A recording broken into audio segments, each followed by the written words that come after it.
चलिए शुरू करते हैं। इस वीडियो में हम यूनिट 4 को कंप्लीट करने वाले हैं और इसके साथ ही आपका पूरा लॉ ऑफ टॉर्ट सिलेबस भी लगभग कंप्लीट हो जाएगा।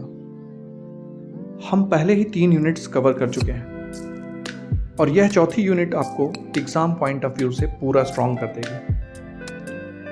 अब अगर आप इसे सिर्फ एग्जाम के लिए नहीं भी देख रहे हैं और आप लॉ ऑफ टॉर्ट्स को बेसिक से समझना चाहते हैं तो भी यह वीडियो आपके लिए बहुत यूजफुल रहने वाला है, क्योंकि इसमें हम कंज्यूमर प्रोटेक्शन एक्ट 2019 को बिल्कुल सिंपल लैंग्वेज में समझेंगे, रियल लाइफ एग्जांपल्स के साथ समझेंगे और इंपॉर्टेंट केस लॉज को भी आसानी तरीके से कवर करेंगे। अब समझिए कंज्यूमर प्रोटेक्शन एक्ट 2019 आखिर है क्या। यह एक ऐसा कानून है जो कंज्यूमर को प्रोटेक्शन देने के लिए बनाया गया है। सिंपल लैंग्वेज में कहें तो यह लॉ मार्केट में फेयरनेस बनाए रखता है ताकि कोई भी सेलर या कंपनी कंज्यूमर को चीट ना कर सके। पहले भारत में कंज्यूमर प्रोटेक्शन एक्ट 1986 था, लेकिन समय बदल गया। आज के समय में ऑनलाइन शॉपिंग बढ़ गई है, ई कॉमर्स प्लेटफॉर्म्स आ गए हैं, डिजिटल पेमेंट्स हो रहे हैं और फ्रॉड्स के लिए नए तरीके आ गए हैं। इसलिए 2019 में नया अपडेटेड एक्ट लाया गया। अब समझिए कंज्यूमर कौन होता है। कंज्यूमर वो व्यक्ति है जो कोई भी गुड्स या सर्विसेज खरीदता है अपने पर्सनल यूज के लिए। अगर वह चीज रीसेल या बिजनेस पर्पस के लिए ली जाती है तो वह कंज्यूमर नहीं माना जाता। सिंपल रूल याद रखिए, यूज ऑफ सेल्फ मतलब कंज्यूमर, यूज फॉर बिजनेस मतलब कंज्यूमर नहीं। अब इस एक्ट में कंज्यूमर को कुछ इंपॉर्टेंट राइट्स दिए गए हैं। सबसे पहला राइट है सेफ्टी का, मतलब कोई भी प्रोडक्ट या सर्विस ऐसा नहीं होना चाहिए जो कंज्यूमर को नुकसान पहुंचाए। दूसरा राइट है इंफॉर्मेशन का, मतलब प्रोडक्ट या सर्विस की पूरी और सही जानकारी कंज्यूमर को मिलनी चाहिए। तीसरा राइट है चॉइस का, मतलब कंज्यूमर को फ्रीली ऑप्शंस मिलना चाहिए।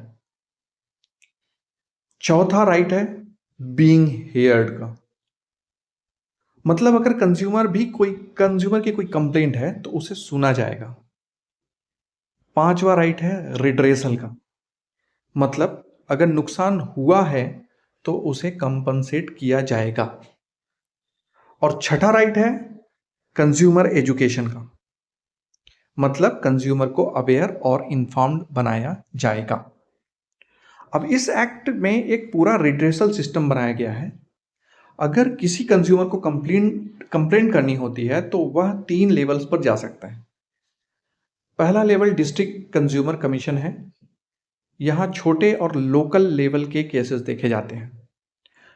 दूसरा लेवल स्टेट कंज्यूमर कमीशन है, यहाँ बड़े केसेस और अपील देखी जाती है। और तीसरा लेवल नेशनल कंज्यूमर कमीशन है, यहाँ हाईएस्ट अथॉरिटी होती है। अब एक बहुत इंपॉर्टेंट चेंज इस एक्ट में यह है कि इसमें ई कॉमर्स प्लेटफॉर्म्स को भी इंक्लूड किया गया है। मतलब अगर आप अमेजॉन या फ्लिपकार्ट जैसी प्लेटफॉर्म से कोई प्रोडक्ट खरीदते हैं और वह डिफेक्टिव निकलता है या मिस रिप्रेजेंटेशन होती है तो प्लेटफॉर्म भी रिस्पॉन्सिबल हो सकता है।